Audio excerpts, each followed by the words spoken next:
Hello जुले सभी को। आज आपको माउंटेन के बेसिस के बारे में बताने जा रहा हूँ। बेसिस जो कि एक माउंटेनर के लिए बहुत अहम भूमिका है। किसी भी क्लाइंबिंग रैपलिंग करने से पहले उसको बेस के बारे में पता होना बहुत ही जरूरी है। तो आज आपको बताएंगे बेस कितने प्रकार के होते हैं और कैसे बनाया जाता है।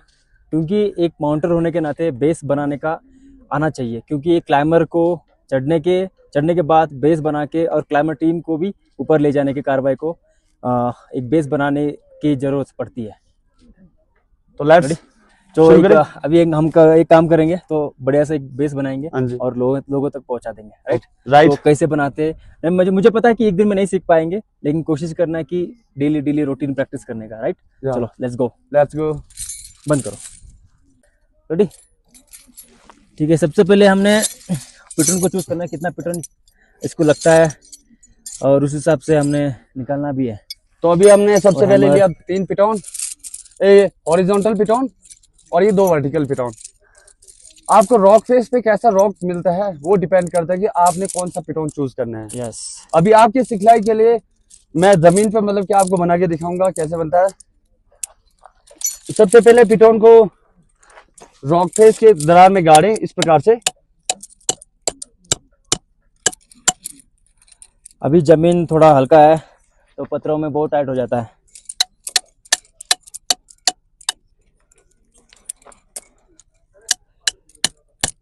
और सबसे पहले बेस कितने प्रकार की वो भी जानना बहुत जरूरी है। तो बेस होते हैं 3 प्रकार के। तो अभी मैं आपको बताने जा रहा हूँ लीनियर बेस।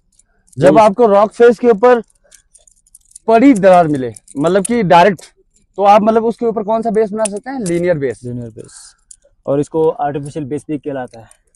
तो 3 कैराबिनर को सिंगल लाइन में लगा दे, डिस्टेंस सेम होना चाहिए और ध्यान रहे कि पिटोन पी तक गड़ा हो। इसके बाद कैराबिनर को लगाए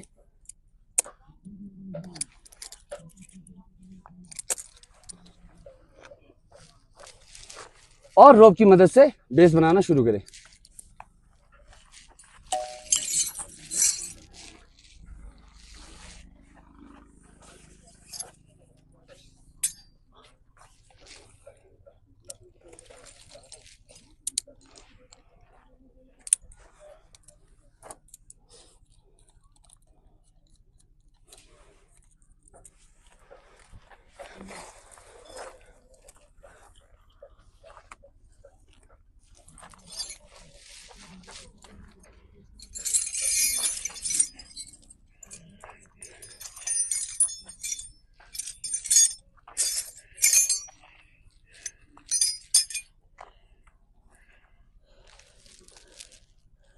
इस बेस को बटरफ्लाई बेस भी कहलाता है। देखो बनाने का तरीका।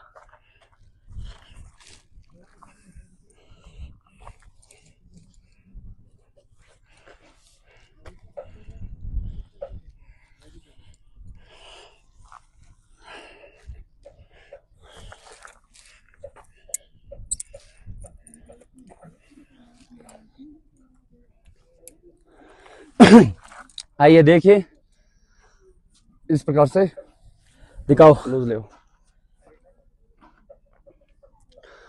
तो यहाँ पर आपका लीनियर बेस बनकर तैयार हो गया। सभी कैराबिनर का स्क्रू टाइट होना चाहिए, पिटोन पी तक गाढ़ा होना चाहिए और तीनों रोप पर बराबर के वेट आना चाहिए। जो आपको कल मैंने नोट्स और हिचीज में बताया था, यह है फिगर ऑफ 8 सिंगल लूप। ये बेस के लिए सबसे मजबूती वाला माना जाता है। और ध्यान दें, इसमें 2 कैराबिनर लगाना है क्योंकि और मजबूत के लिए।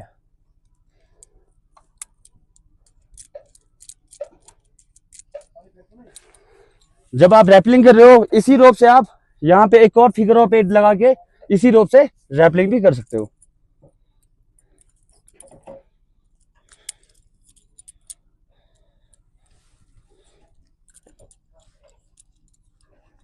थोड़ा क्लोज से दिखाओ और थोड़ा क्लोज दिखाओ इसको। और थोड़ा क्लोज से दिखाना। आ जाओ, नजदीक आ जाओ। मैं इसलिए बोलता फोल्ड कर लो आप। हाँ बस। ये बेस का मजबूती के लिए 8 फिगर ऑफ 8 सिंगल लूप बनाते हैं। और ये इसके बाद जो बचे हुए रोप से हम इसकी रैपलिंग कर सकते हैं। रैपलिंग या क्लाइंबिंग भी कर सकते हैं हम लोग। बस यस। मैं आशा करता हूँ कि आपको बेस के बारे में 100% नहीं 50% 10% नॉलेज मिला करके, और ऐसे प्रैक्टिस करते रहो। कुछ डाउट्स है तो प्लीज़ कमेंट करो, डीएम करो, डैम कीजिए, और बाकी 2 बेसिस के बारे में आने वाले वीडियोस में हम आपको बताते रहेंगे। हाँ जी। ये और एक बात, बेस 3 प्रकार की होती है, एक आर्टिफिशियल, सॉरी दो प्रकार की होती है। हाँ, 2 प्रकार बेस 2 प्रकार की होती है, एक नेचुरल एंड एक आर्टिफिशियल। तो ये है आर्टिफिशियल बेस। आर्टिफिशियल मींस कि जो हम आर्टिफिशियल इक्विपमेंट की मदद से बनाते हैं उसे हम क्या कहते हैं, आर्टिफिशियल बेस, ये नाम से बयान हो रहा है। और दूसरा है नेचुरल बेस, मतलब हमारे को किसी रॉक फेस पे बोल्डर मिल गया या क्रेन मिल गया, या रॉक फेस के ऊपर हमें पेड़ मिल गया तो उसे ट्री बेस, अगर पेड़ का जड़ मिल गया तो रूट बेस, वो हमारे नेचुरल बेसिस में आ जाते हैं। आर्टिफिशियल बेस में जो मैंने अभी आपको बताया, linear base, triangular and rectangular. Triangular और रेक्टेंगुलर के बारे में आपको आने वाले वीडियोस में जरूर बताएंगे। Thank you. जय हिंद, जय स्पीति।